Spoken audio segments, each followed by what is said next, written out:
नेनुका अपने राज परिवार में, अपने राजघराने में सुख से आनंद से रह रही है, आनंद से रह रही है।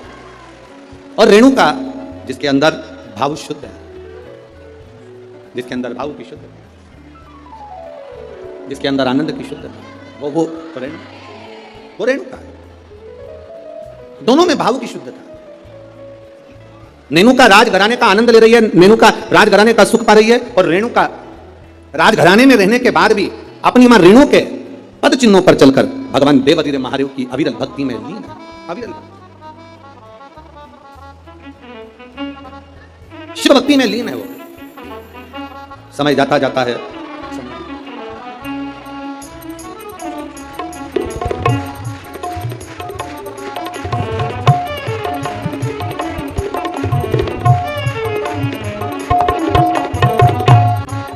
रोइए नहीं, खुश होइए। बाबा ने झोली भर दी ना तो रोना नहीं है, अब तो खुश होना। आप भी मत रो।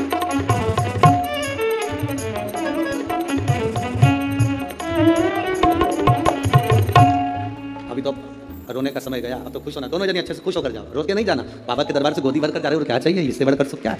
दोनों खुश हो। हरि लुटा दिया भंडार भर दिया माला, ये शिव भक्ति है, शंकर की उद्धार। शिव ओघड़ी है। जहां डॉक्टर ने कह दिया था कि नहीं होगा बच्चा, संतान का सुख नहीं है तुम्हारे जीवन में, वहां देने वाला कोई साधारण नहीं है। वो त्रिकालदर्शी, वो कैलाशी, वो अविनाशी शिव है, शंभु है, वो सहज नहीं है। शिव कथा कथी है भगवान देवाधिदेव महादेव का चरित्र कथा। शिव महापुराण की कथा कथी है। एक दिन राजा प्रसेनजीत ने अपनी दोनों बेटियों को बुलाया, और दोनों बेटियां जब धीरे धीरे बड़ी हो गई, बड़ी होने के बाद अपनी बेटियों से पूछा, बताओ बेटियों, तुम्हारा भरण पोषण करने वाला कौन है, तुम्हारी भंडार भरने वाला, तुम्हारा भरण पोषण करने वाला, तुमको रखने वाला, संभालने वाला कौन है, बोलो।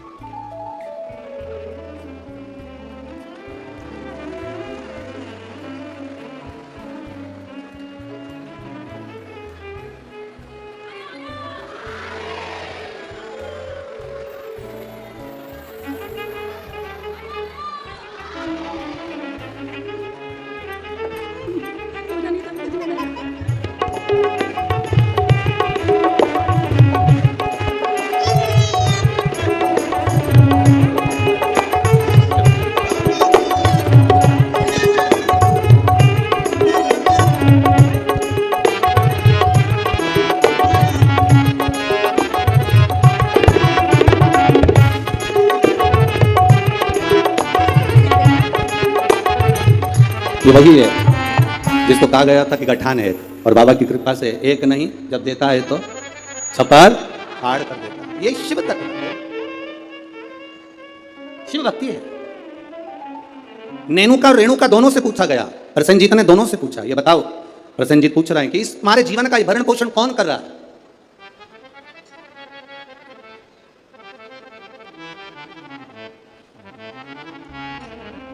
नेनुका ने कहा, पिताजी मेरे जीवन का भरण पोषण आप कर रहे हो, मेरे जीवन को चलाने वाले आप हो, भरण पोषण करने वाले आप हो। अब राजा प्रसेनजीत ने अपनी बेटी रेणुका से पूछा, रेणुका तू बता कि ये भरण पोषण तेरा कौन कर रहा है। रेणुका कहती है, पिताजी ये तो सब जो कर रहे हैं वो भोलेनाथ कर रहे हैं, जो लिखा ललाट पर वो मिल रहा है। जो लिखा,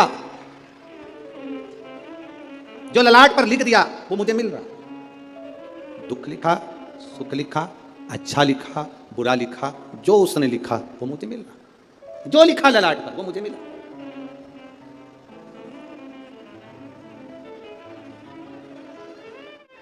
और तेरी कृपा बिना ना हिले एक भी अणु, लेते हैं श्वास तेरी कृपा से जो ललाट पर लिख दिया वो कोई टाल ना सका। हाँ, ललाट पर लिखा हुआ अगर कोई टाल सकता है तो केवल एक है, वो देव अधिदेव महादेव। वो टाल सकता है। एक पत्र आया, देखिए उस पत्र में उसने लिखा, मैं दीपिका अविनाश ठाकुर रामटेक से हूं। कहीं बैठी हैं? बैठी हो तो हाथ हिला सकती हैं। आप ही हैं? दोनों हाथ हिला दो एक बार। हाँ, श्री शिवाय नमस्तुभ्यं। मैं दीपिका अविनाश ठाकुर रामटेक से हूं। मेरे बाबा के 3 अनुभव मैं बताना चाहती हूँ। गुरुदेव, मैं क्या वर्णन करूं। मेरी मामी को, जो रजनी बेस रामटेक में है, उनको कैंसर हो गया, और कैंसर होने के बाद में उनका नागपुर में इलाज चला। नागपुर से इलाज कराने के बाद उनको दिल्ली ले गए। दिल्ली ले गए, तभी भी उनका कैंसर ठीक होने को नहीं। गुरुदेव अब करें तो करें क्या? तब बाबा देवादिदेव महादेव पर विश्वास रखकर दिल्ली से दिखाने के बाद में वो ऑपरेशन का बोले पर हम उनको लेकर आए और गुरुदेव शिवजी पे चढ़ी हुई बेलपत्र उनको खाने के लिए देने लगे, शंकर पर चढ़ा हुआ जल उनको पीने के लिए देने लगे। मैं बाबा का क्या गुणगान करूं गुरुदेव। आज बाबा की कृपा से जो मेरी मामी जी को कैंसर हो गया था वो पूर्ण तरह से ठीक है, इसलिए मैं बाबा को यहाँ नमन करने के लिए। आराम है बाबू? दोनों हाथ हिला दो एक बार। श्री शिवाय। श्री शिवाय नमस्तुभ्यम। दोस्तों, हमारे यूट्यूब चैनल शिव की कृपा में आपका बहुत बहुत स्वागत है। सबसे पहले मैं यह स्पष्ट कर देना चाहती हूँ कि यह चैनल पंडित प्रदीप मिश्रा जी का ऑफिशियल चैनल नहीं है। इस चैनल का उद्देश्य सिर्फ और सिर्फ प्रदीप मिश्रा जी के प्रवचन और भक्ति संदेशों को आप सभी तक पहुँचाना है, ताकि अधिक से अधिक लोग उनसे प्रेरणा ले सकें। सभी प्रवचनों और वाणी का श्रेय प्रदीप मिश्रा जी को ही जाता है। मैं केवल उन्हें लोगों तक पहुंचाने का एक माध्यम हूं। इस चैनल को समर्थन दें ताकि और भी लोग भक्ति और ज्ञान का लाभ ले सकें। ऐसे ही निरंतर प्रवचन के लिए हमारे चैनल को सब्सक्राइब करें। धन्यवाद।